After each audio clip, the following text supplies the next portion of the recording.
Welcome to the second part of Would You Harbor Me? And I wanted to talk about my experiences with not just the Sistah Vegan Project, but what it actually means to do the work that I do. And this concept of building coalitions and becoming allies with people that are struggling for human rights. So the content of the song is, would you harbor someone who is in danger, whose political status or identity endangers their very survival or safety?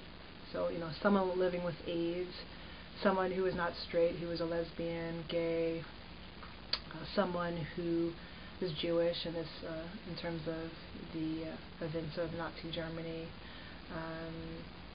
with people who are not necessarily an identity within national borders or certain regions that thinks of them as a human being, as someone who has pain, who suffers because the state institutions do not support their lifestyle, their religious freedom, their sexual orientation, etc.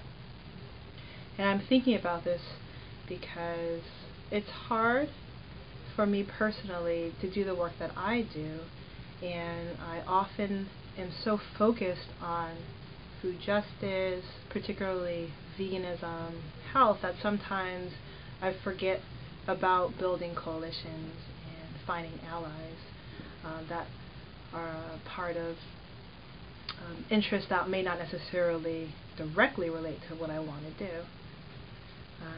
And then also with my experiences, I myself have been scared or felt not safe bringing up certain issues or topics within vegan or animal rights spaces, white-dominated spaces. And the topics are usually addressing white privilege and white racialized consciousness within an overwhelmingly white-dominated movement in the USA. And right now I'm doing the work, I talk about it, but there was a time in my academic / literary activism career where I was very, very scared to point out what I thought were obvious problems in reference to racial politics within not just veganism and animal rights, but within most of the academic venues and or activist venues I've participated in.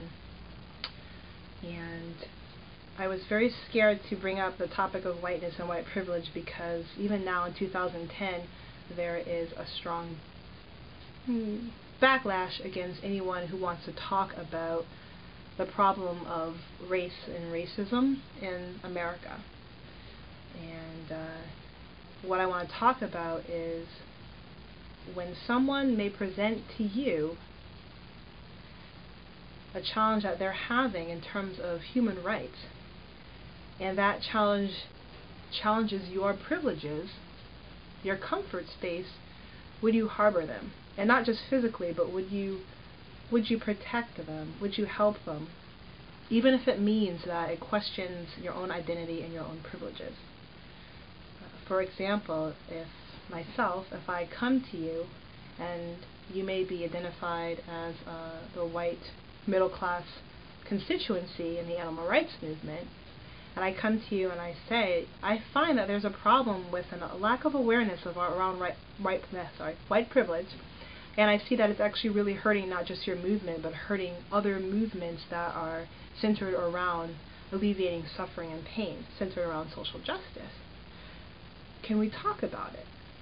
Now, quite often I get the response that race and white privilege have nothing to do with animal rights, so please go away. And in the context of the song that I sang, it feels like such a response means you're not willing to harbor me. You're not willing to hear me and protect my safety because it may or may not threaten your privilege or your comfort level. So, what does that mean? Not just someone who's engage in vegan activism in his white middle class constituency, but this could also apply to someone who, let's say for example, is black identified and doing racial justice work, and for most of their life have been focused only toward heterosexual lifestyle, and someone comes to you and says, you know, I'm really for what you're doing, but I'm a black identified lesbian, and what you're doing seems to be very heterosexist. I feel very unsafe. Can we talk about what it means for me to be a black person and a lesbian in this country and not feel safe with the type of racial justice you're doing because you're not including the non-heterosexual experience? So what would it mean for the person to ignore that plea versus actually embrace it, even if it's uncomfortable for what they've lived their life as a heterosexual person and not really considered these, or they may be scared or homophobic? So these are the things I'm really interested in. You know, how do we build coalitions? How do we become comfortable with issues that make us uncomfortable and challenge our own privileges and our own comfort levels? So I will talk more about that in part